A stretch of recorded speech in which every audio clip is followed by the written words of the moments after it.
नमस्कार मित्रांनो, मी राहुल चव्हाण आपले स्वागत करतो आपल्या चॅनल मराठी रहस्य कथावर. आज आपण जाणून घेणार आहोत एक रहस्यमय कथा, पुणे माहूर रस्त्यावरील थरार. 3 वर्षापूर्वीची सत्य घटना आहे. अशीच जून जुलै मधली. मी, केदार, प्रसाद आणि सुशांत पुण्याहून विदर्भातल्या माहूरला गेलो होतो. तेव्हा आलेला हा भयानक अनुभव. आम्ही चौघं इनोवा घेऊन संध्याकाळच्या सुमारास कारंजात पोहोचलो.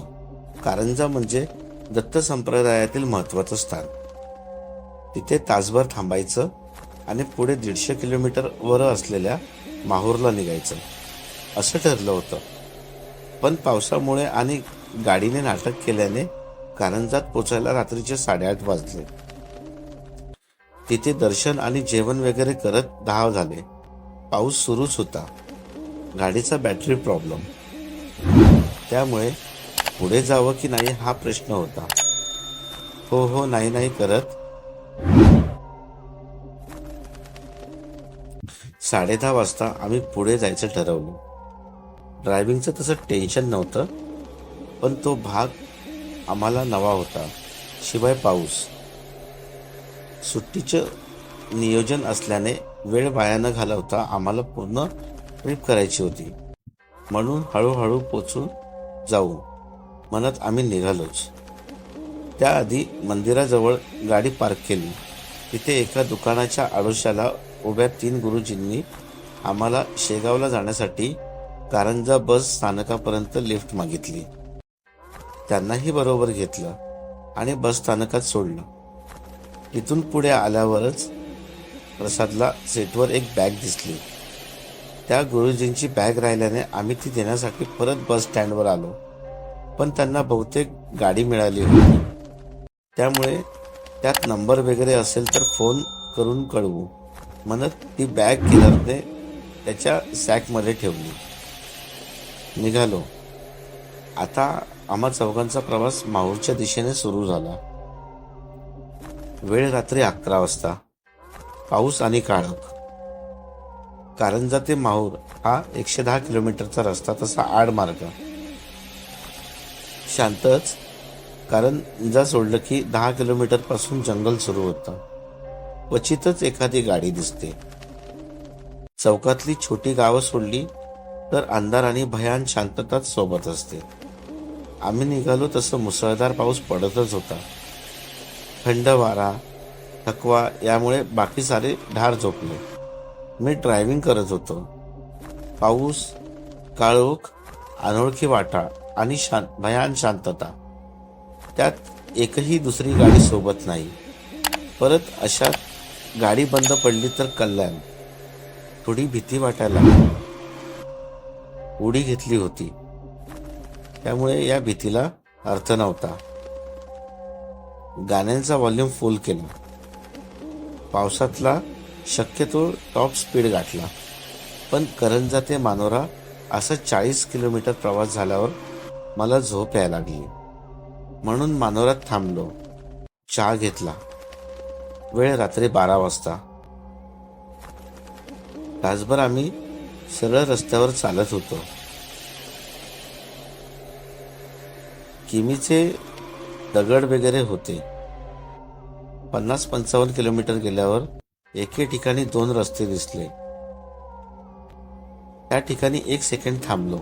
कुठे जायचं ते दर्शक फलक नव्हता. मला कन्फ्यूज झालं. एक रस्ता त्या रस्त्याला सरळ होता, दुसरा जरा तिरपा.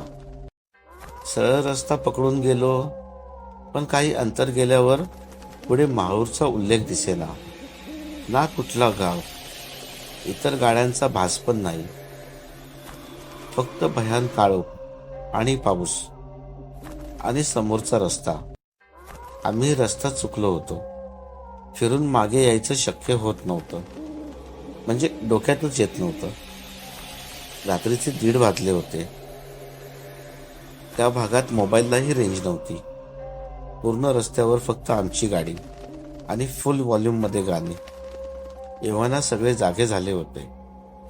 चौघांच असल्याने वैयक्तिक जरी टरकलेली असली तरी कुणीच दाखवत नव्हतं.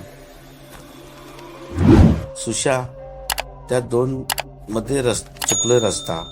आता सरळ चालू चालू देऊ, फाटा सापडेल. त्या भयान वातावरणाचा परिणाम भीतीत बदलत होता. अशात गाडी बंद पडायला नको, हीच मोठी प्रार्थना होती. एखादं गाव येईपर्यंत आहे तोच रस्ता पकडून चालायचं आम्ही ठरवलं. अर्धा पाऊण तास तसाच गेला. पाऊस पडत होता, त्यामुळं खिडक्या बंद होत्या. रस्ता संपत नव्हता. अर्धा पाऊण तास तसंच चालत होतो. गाडी चालून जाम लागली होती. पाऊस, थंडी, थकवा आणि भीतीचा एकत्रित परिणाम म्हणून निसर्गाची हाक आली. त्यावेळी मला किडनी स्टोन झालेला होता. त्यामुळे फाटा गेला खड्ड्यात आधी ॲटलिस्ट आडोसा शोधून मोकळं होऊया या शोधात असतानाच त्या सुमारास रोडवर डाव्या हाताला दूरवर एक शेत दिसलं. त्या शेतात एक फार्म हाऊस होतं. फायनली इथे मोकळं होऊ आणि माहूरचा रस्ता विचारू. आता रस्ता सापडेल आणि पोचू या भरात मी त्या फार्म हाऊसच्या बाहेर गाडी थांबवली. गाडीतून छत्र्या काढल्या आणि चौघं उतरलो.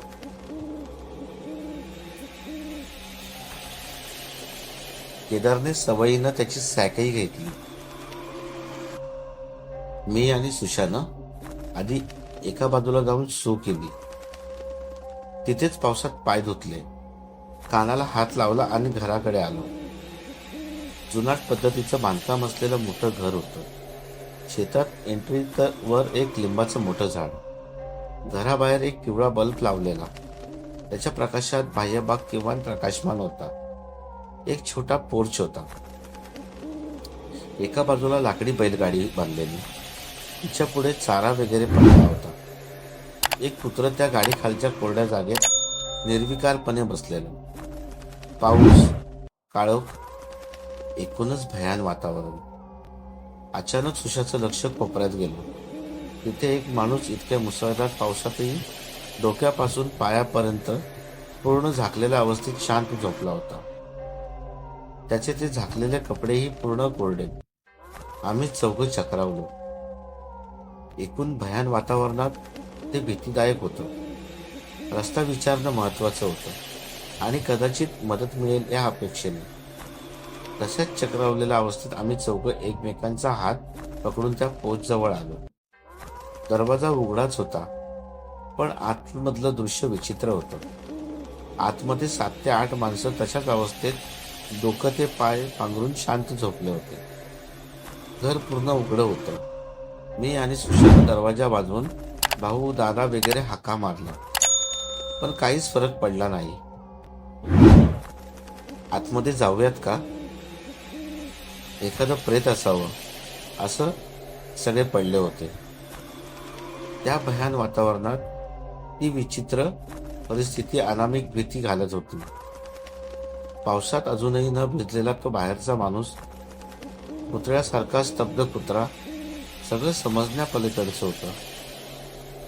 आम्ही मध्ये पाय ठेवणार इतक्यात एक गडगडाट झाला आणि वीज चमकली. केदारला अचानक कळलं. काय झालं कळलं नाही. तो ओरडलाच, तेजा, सुशा, प्रसाद, थांब. आमचा पाय त्या ठिकाणीच थांबला. निघ इथून, चल गाडी काढ. आणि घाईत ओरडत ओरडत त्याने आम्हाला गाडीत बसवलं. चल. आधीच भेदरलेलो आम्ही केदारच्या वागण्याने चक्रावलोच. याला काय झालं अचानक? एकूण प्रकार काय? नाटक करणारी गाडी सहज कशी सुरू झाली हे विचारेपर्यंत आम्ही त्या रस्त्याला लागलो. सुशा गाडी चालवत होता. केदारने गाडीत बसल्या दुसऱ्या मिनिटाला झोप काढली. कुणीच काही बोलत नव्हतं. सगळं कळण्यापलीकडचं होतं. केदारचं वागणंही विचित्र होतं. मी, सुशा आणि प्रसाद भलत्याच तंद्रीत होतो. रात्रीचे 3 वाजले होते. पावसाचा जोर कणभरही कमी झाला नव्हता. फुल व्हॉल्यूम म्युझिक फक्त होतं. तो शून्य रस्ता, काळोख. यात अजून एक गोष्ट होत होती. ती म्हणजे आम्हाला गोलगोल फिरतोय असंच वाटत होतं. थकवा असल्याने तंद्रीत असल्याचं वाटून आम्ही त्या गोष्टी एकमेकांशी बोललो नव्हतो. पण रस्ता कापणं महत्वाचं होतं. त्यामुळे कुठलाच एक्स्ट्रा विचार न करता आम्ही चालत होतो. ते गुड फार्म हाऊस केदारचं वागणं पण डोक्यातच होतं. 2 तास आम्ही ते तसेच सरळ सरळ जात होतो. किती अंतर कापलं, कुठे जातोय, काय सुरू काय कळत नव्हतं. येव्हाना पहाट झाली. पाऊस जवळजवळ थांबला होता. 5 वाजेच्या सुमारास आम्हाला एक चौक दिसला फायनली. आम्ही तिघं अक्षरशः किंचाळलोच. केदार झोपेतच होता. सुटलो बाबा एकदाचे. त्या चौकात एकीकडे माहूर, एकीकडे द्वारवा, तिसरा रस्ता मानोराकडे जातो असा फलक होता. सापडला रस्ता. माहूरकडच्या रस्त्याकडे आम्ही वळलो. आता जरा नॉर्मल वाटत होतं. गाड्या वगैरे ये जा करत होत्या. माहूरचे माइलस्टोन दिसत होते. हलकं वाटलं. काल रात्रभर डोकं जड झालं होतं. रस्त्यावरच्या एका चहाच्या टपरीवर आम्ही थांबलो. गाडी लावली आणि उतरलो. खूप रिलॅक्स वाटत होतं. केदारला उठवलं. चहा घेत असताना आमच्या घरातील विषय आणि रस्त्याविषयी गप्पा सुरू होत्या. माझी आणि सुशांतची ड्रायव्हिंगमुळेच वाट लागली होती. केदारचं डोकं दुखत होतं. पण तुला काय झालं होतं रे अचानक केदार? का ओरडला होतास तिथे? काय विचित्र वागत होतास? केदार, तुझ्या आई शपथ कळतच नव्हतं रे अचानक मी काय बोललो होतो, काय करतोय. मी करतच नव्हतो, आपोआप होत होतं सगळं. केदार खोटं बोलत नसावा, कारण त्याचं वागणं, आमचं ऐकणं चमत्कारिक होतं. आम्ही जरा चक्रावलो होतो. तो न संपणारा रस्ता, ते घर, ती माणसं, याच गप्पा सुरू होत्या. इतक्यात तिथल्या चहावाल्याला आश्चर्यचकित चेहऱ्यानं आमच्या गप्पात पडला. तुम्ही शेतातल्या रस्त्यानं आलात तरी वाचलं? काय काय बोलतोय भाऊ? ही माणसं वाचत नसतात. भूल भुलया हाय तो रस्ता. औसच्या रात्री माणसं गिळत्यात. काल औस असून बी वाचल्यात. पोरांनो, नशीबवान आहेत तुम्ही. चहावाल्यानं असं सांगितल्यावर आम्ही पार गोंधळलो. आपलं रस्ता चुकणं इतकं भयंकर कसं झालं? वाचलं? काय? 1 मिनिट, नीट सांग भाऊ, काय आहे ते? डेंजर होतं भाऊ. देवाची कृपा समजा. मारुतीला नारळ फोडा, गुरूंचं दर्शन करा. चहावाल्या माणसाला बघून तर मी अजून गोंधळलो होतो. त्याचा चेहरा कुठेतरी बघितलेला वाटत होता, पण चहा पुढे ते महत्वाचं नव्हतं. झाला प्रकार भयंकर वाटत होता. त्यात चहावाल्याचं बोलणं आमच्या डोक्यावरून जात होतं. माहूरला पोचायची घाई असल्यानं आम्ही या प्रकरणाचा छडा लावणं पुढे बघून म्हणून तिथून निघालो. तासाभरात आम्ही माहूरला सुखरूप पोहोचलो. तिथे 2 दिवसाच्या मजेचा प्रवास विसरलो. रस्ता चुकल्याने 100-150 किलोमीटरचा आम्हाला मोठा फेरा पडला. पाऊस आणि आडमार्ग यामुळे भयान वाटत इतकंच डोक्यात होतं. मग चहावाला काय बोलत होता? त्याला आधी कुठे पाहिलं?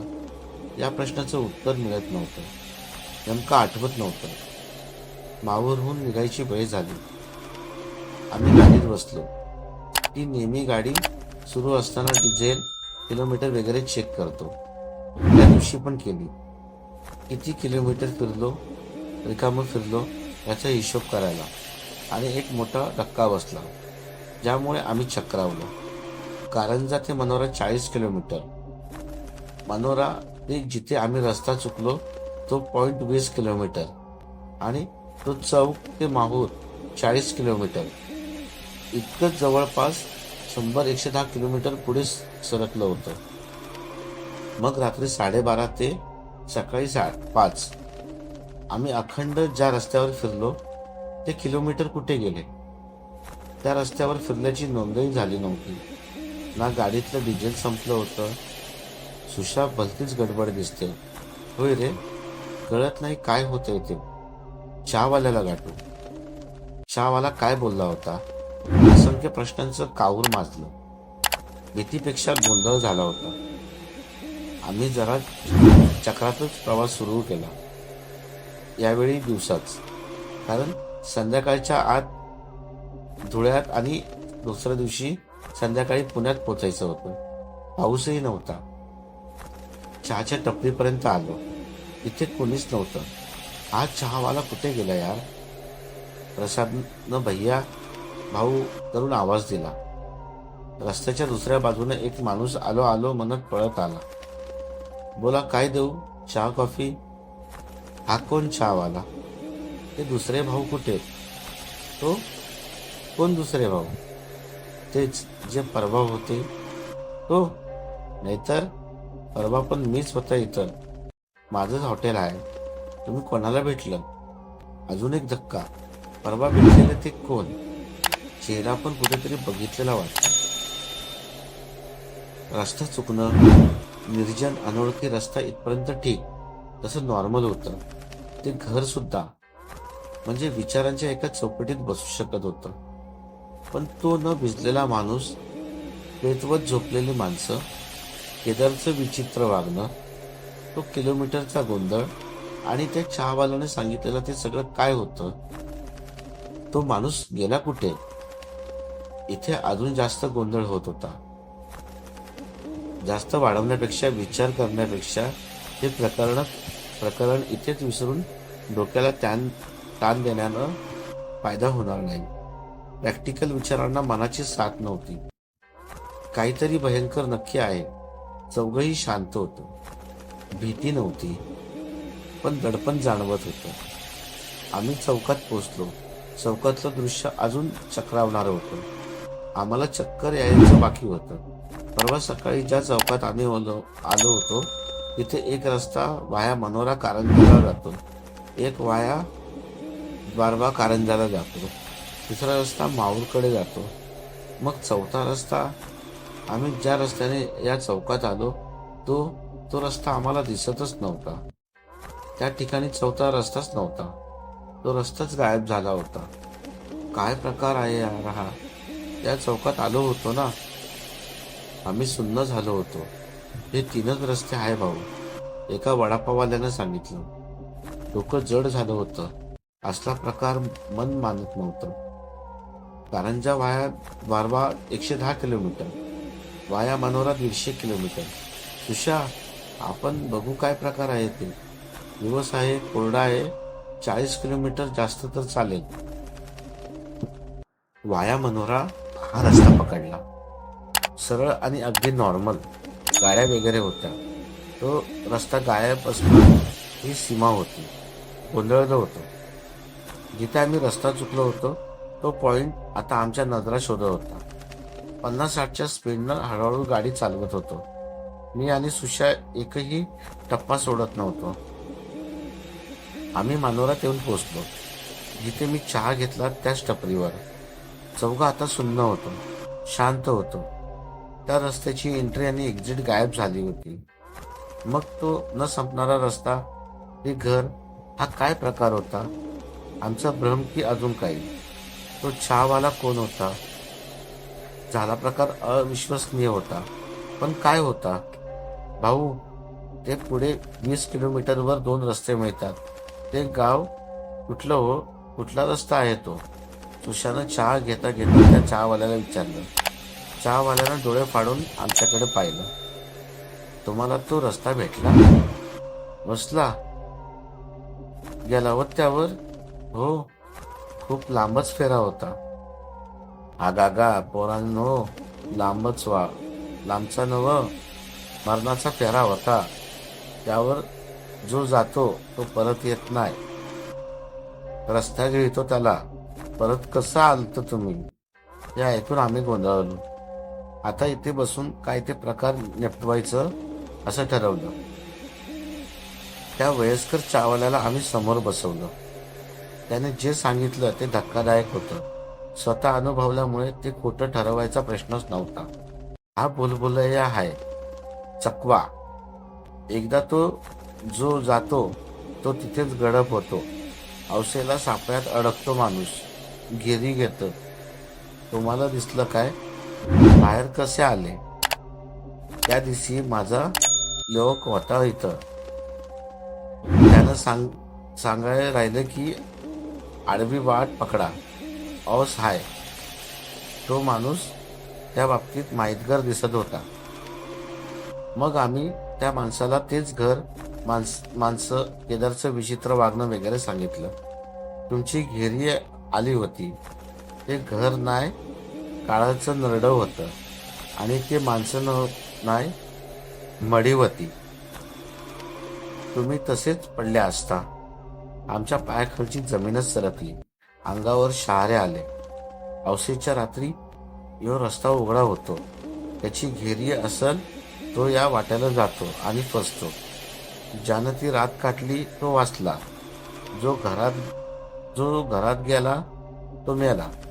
तुम्ही लय नशीबवान बघा. देवाची कृपा म्हणून सुटल्या. लय किस्से ऐकले त्या वाटेचे. सगळं चित्र आमच्या समोर आलं. विश्वास नव्हता, पण नाकारू शकत नव्हतो. आम्ही फसलो कसं, यापेक्षा त्या माणसाचा तुम्ही वाचले कसं, हा प्रश्न महत्वाचा होता. ज्यामुळे कसे फसलो हे गौण होतं. हादरलो मात्र होतो. आपल्याबरोबर हे कसं घडू शकतं. वाचलो, यामुळे आम्ही मनोमन सुखावलो. त्या माणसानं सांगितलं ते खरं खोटं देव जाणे, पण आम्ही विचित्र काहीतरी अघटित अनुभवलं होतं हे मात्र खरं. तो उंबरठा ओलांडला असतात तर, त्या माणसाला हात लावून उठवलं असतं तर वाचलो. केदार वेळीच रोखलं म्हणून. यस केदार, तूच. मी सुशा आणि प्रशांत केदारकडे थँक्सफुली बघू लागलो. केदार थोडा पावसळला. केदार, तेजा, आई शपथ कळतच नव्हतं रे. अचानक मी काय बोललो होतो, काय करतोय मी करतच नव्हतो. आपोआप होत होतं सगळं. भाऊ, तुम्ही कारंजात मंदिर पाठक भटजींना भेटा.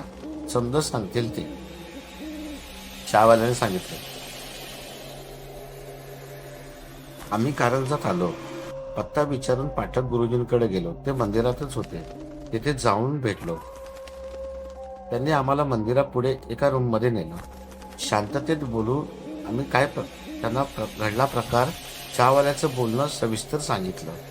तुमची घेरी आली होती हे खरंय, पण महाराजांच्या कृपेने वाचलात. दैवी शक्ती होती तुमच्यासोबत. म्हणजे केदारच्या हातून कुठली तरी चांगली शक्ती आमचं त्या वाईट स्थितीत रक्षण करत होती, मार्ग दाखवत होती. पाठक गुरुजींनी एक हिंट फक्त दिली आणि परत गेले. दैवी शक्ती आमच्यासोबत. आम्ही आधीपासूनच पहिले विचार करत गेला. रस्ता चुकणं, निर्जन अनोळखी रस्ता, ते घर, पण तो न भिजलेला माणूस, प्रेतावत झोपलेली माणसं, केदारचं विचित्र वागणं, तो किलोमीटरचा गोंधळ, दोन्ही ओळखीचे वाटणारे चहावाले, यातली बरीच उत्तरं मिळाली. पण नवीन प्रश्न देऊन दैवी शक्ती कोणती? केदारचं विचित्र वागणं होतं, पण केदारचंच का, याचं उत्तर शोधायला लागलो. कारण त्याशिवाय मूळ सापडणारं नव्हतं. आम्ही चौघे मित्र सोबत होतो. चौघही उपननीय शाकाहारी. मी आणि सुशानं शू केली, केदारनं नाही. मग प्रसाद पण तर तिथेच होता. एक एक गोष्ट पडताळून पाहिली आणि तेव्हा सुशाला अचानक ट्रेस झालं. सॅक, केदारच्या पाठीवरची सॅक, हा एकमेव फरक चौघात होता. केदार सॅक दे. मी केदारची सॅक उघडली. त्यात त्याच्या रोजच्या वस्तूशिवाय आणखी एक वस्तू होती. एक महत्वाची कडी सुटली होती. आम्हाला आमची सगळी उत्तरं तिथेच मिळाली. माझे डोळे विस्फारले. सगळं चित्र माझ्यासमोर आलं. डोळे पाणावले. फ्रेंड्स, आता एक महत्वाची कडी विसरलो होतो. ते 2 गुरुजी आठवतंय? आपण त्या दिवशी त्यांना बस स्टँडवर सोडलं. त्यांची बॅग राहिली. केदारच्या सॅकमध्ये ती बॅग होती. पण त्या बॅगचा गुरुजींचा काय संबंध? अरे संबंध आहे. तो चौकातला गायब झालेला चहावाला आठवा. Oh my God. Yes yes Teja, yes. मी म्हणालो, ओळखीचा चेहरा आहे, तेच गुरुजी. आता मनोरातले ते म्हातारे चहावाले आठवा. ते होते दुसरे गुरुजी. यस, म्हणून चेहरा ओळखीचा वाटत होता. आम्ही अनुभूतींच्या उंबरठ्यावर होतो. मी ती बॅग उघडली. त्यात श्री गुरुचरित्र ग्रंथ होता. त्या भयान वाटेवर आम्ही ते निर्णय घेतले. सरळ चालत राहू, थांबायचं नाही. त्या घरात प्रवेश करायचा नाही. गाडी सुरळीत चालणं हे सगळं या ग्रंथाचा प्रभाव होता. या शक्तीने अमावस्या संपेपर्यंत आमचं रक्षण केलं. केदारच्या सॅकमध्ये हा ग्रंथ होता आणि ती सॅक त्याच्या पाठीवर. फक्त केदारच का, या प्रश्नाचं ते उत्तर होतं. आता चौघांच्या डोळ्यात वेगळीच धमक आली. देवाची कृपा समजा, मारुतीला नारळ फोडा, गुरूंचं दर्शन करा. तुम्ही लय नशीबवान बघा. देवाची कृपा म्हणून सुटल्यात. त्या दोन्ही चहावाल्यांचे शब्द आठवले. तुम्ही लय नशीबवान बघा.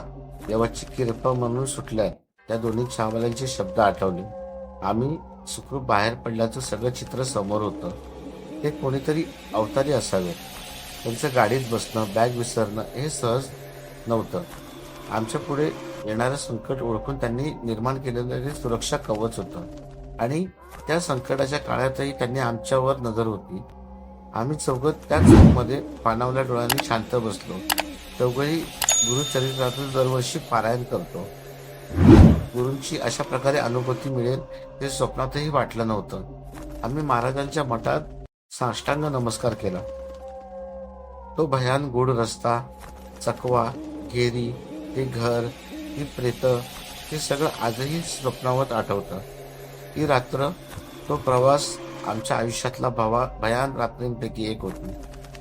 तेव्हा काय प्रसंग उभा होता, काय झालं असतं. गुरुचरित्राचा जागृत ग्रंथ महाराजांवर दृढ विश्वास कवच ठेवून आला. तो ग्रंथ माझ्याकडे आहे. दरवर्षी त्याचं पारायण करतो.